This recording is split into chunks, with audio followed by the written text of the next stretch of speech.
This is the video that helps you understand how to complete the personal museum project. This is the explanation of the project video. First, make sure you actually read what the requirements are. This video does not replace reading the instructions. It just helps you after you read the instructions. So since you already read the instructions, you know that you're making a personal museum project. Imagine that there is an exhibit of you, your life, who you are in a museum. You have to pick at least 4, which means you can do more, what we call artifacts. These are things or pieces of evidence that show who you are. You can pick them.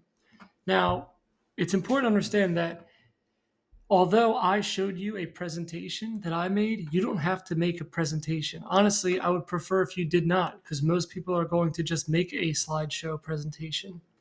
If you look in these directions, it says that you can make a slideshow if you want. You could even make just a video.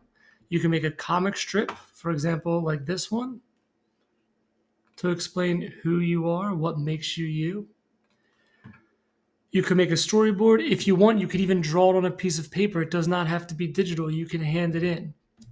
As long as you have the requirements that there are at least 4 artifacts, you have to list the 4 artifacts. You have to explain what they are. And you have to explain how they make you who you are today. Notice that there is a rubric down here. After you finish your project, you can actually go back and grade it yourself using this rubric.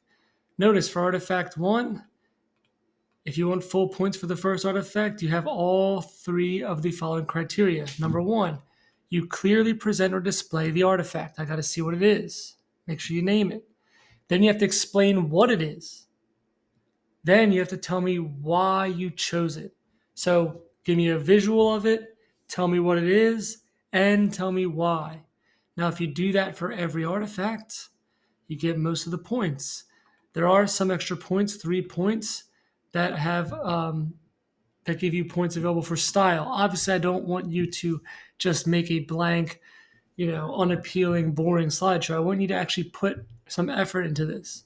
So aside from the artifacts, you have to show that you obviously worked hard on this project. It has to be organized and it has to look good. All right. Whatever that means to you.